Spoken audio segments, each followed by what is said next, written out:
Hello class, I hope you have finished the worksheet which I asked you to finish in my last video, and I have also uploaded the answers of that worksheet. So if you have done it, so please check it from that video also. We were doing chapter number 3, elements, compounds and mixtures in chemistry. This is of class 8. So moving on further with the same chapter, you have already studied about the mixtures, how the mixtures are made. Now you will be studying, the next topic is the mixtures which are mixed, which are together as homo or hetero, how they can be separated by a different method. Means the substances, the solutes which we have mixed, if we want to separate them in its constituents. So there are different methods for doing that. So we'll study that today.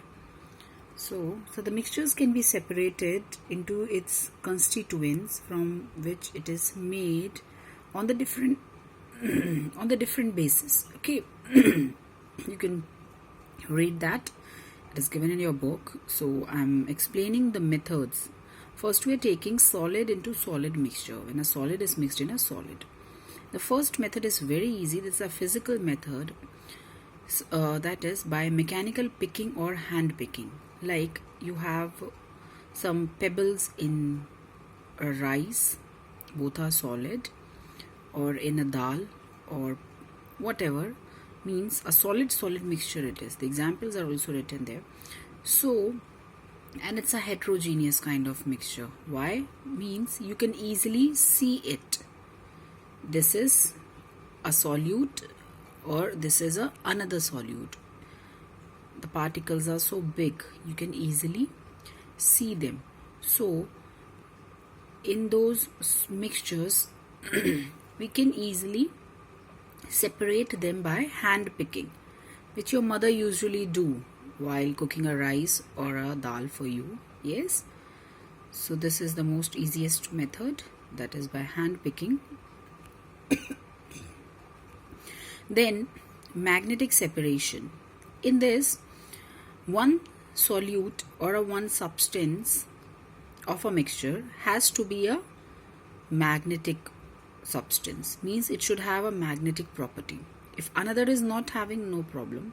One substance should be of a magnetic, holding a magnetic property. So we will take the iron mixture of iron fillings and sand, in which you know that iron shows a magnetic property and sand do not.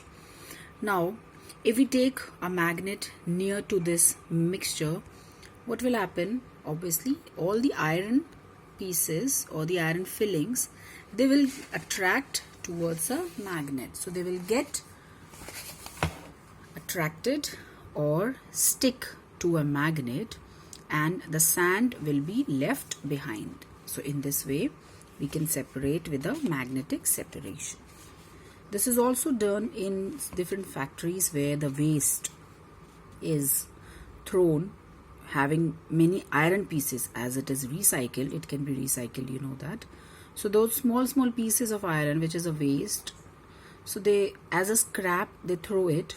Then if you take a big magnet near to it, some different waste like paper or polythene or whatever, any other things which is mixed in iron pieces, so that can also be separated with the magnetic separation.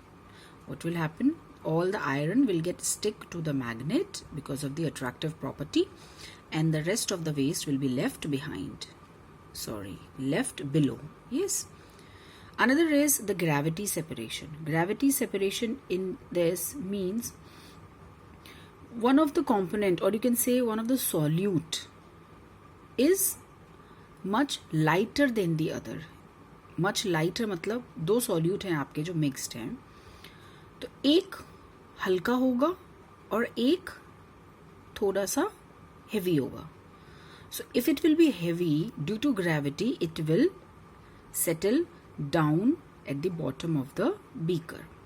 And the one which is lighter, it will keep floating on the top surface of the water.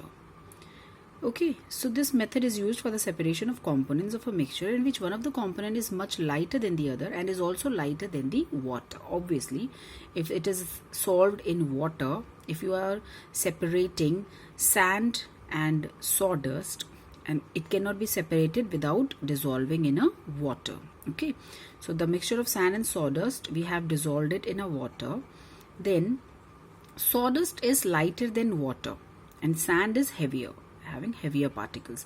So you can see in the figure, sand has settled down and sawdust being lighter, it is on the top of the surface of the water.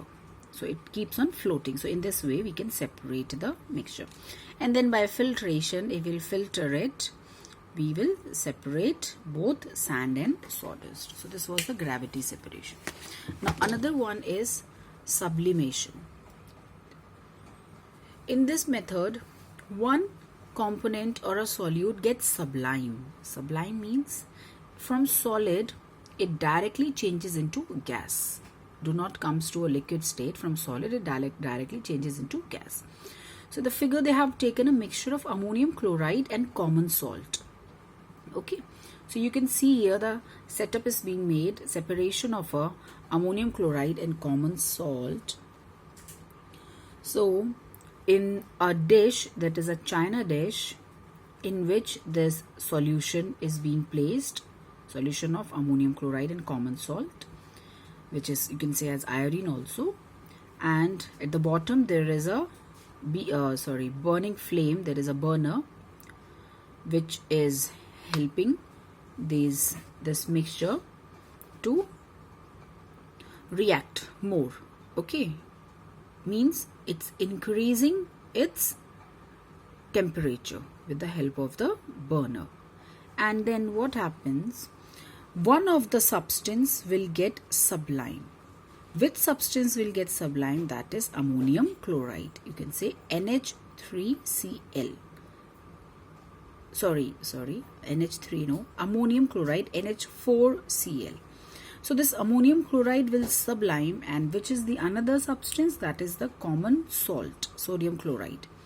Okay, so it will be left behind. So we can say that with the sublimation also we can separate the two components which are mixed together.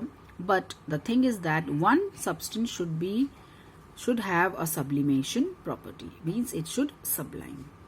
So they have taken a mixture and they have put it in a china dish, cover it with an inverted funnel. Why they have covered it? Because ammonium chloride, which will sublime, means it will become, comes to a gaseous state. From solid state, it comes to a gaseous state on heating, and then all those ammonium chloride, you can see in the figure, it will be deposit on the layers of the glass funnel. You can see that here it is deposited here on the layer of the glass funnel, and this ammonium chloride later on, after cooling, it can be released from the surface with the help of a spoon or a spatula. Okay, so on heating, ammonium chloride sublimes and condenses on the cool part of the funnel, whereas common salt is left behind, and the fine powder of ammonium chloride deposited on the funnel is scraped with the help of a knife. Means we have scrapped it, we have taken out from that funnel. So similarly also you can separate a mixture of iodine and sand, because iodine gets sublime and sand will be left behind. So one substance should do sublimation. Another is by solvent extraction or by using suitable solvent and filtration. Solvent extraction means there should be one solvent, a substance in which your solution, your mixture should be dissolved. It is a process of dissolving one of the component of the mixture in a suitable solvent, as we did here when we separated sand and sawdust. First we dissolved that mixture, after dissolving only what happened, the sand was settled down and sawdust came up on the surface of the water. So here also you have to take one solvent which is used as an extraction, means doing the mixture separate, making the mixture separate. So for example, a mixture of charcoal and sulfur can be separated by this method. This mixture is treated with carbon disulfide. So this carbon disulfide is a solvent extraction. Means in this in this mixture, this carbon disulfide is dissolved, which dissolves sulfur, whereas charcoal is left behind. The insoluble charcoal then separated by filtration and then dried. And so with this method, the substance, which is sulfur, is separated. So what was the solvent used? Carbon disulfide. So there is a table given here in which there are different substances. When they are dissolved in these solvents, what happens? So one of the substance gets settled down and one keeps dissolving in the water, in the solvent, and with the help of filtration they are separated. Which the thing which is insoluble, which gets settled down, which is insoluble, which do not get dissolved, either settle down or keep floating on the surface of the water. So that gets separated with the help of filtration. So till here class we have studied about solid into solid mixture. So I hope it is clear. You wait for the next video. In that I will be explaining you how to separate solid into liquid mixture, and then another is liquid into liquid mixture. Here you can see, and then we have liquid into gas mixture. Yes, where it is here. So these are the different mixtures and the different methods to separate them. So you please read it till where I have taught you and try to fill this worksheet. Okay, you try to fill this worksheet. So till then, take care and goodbye.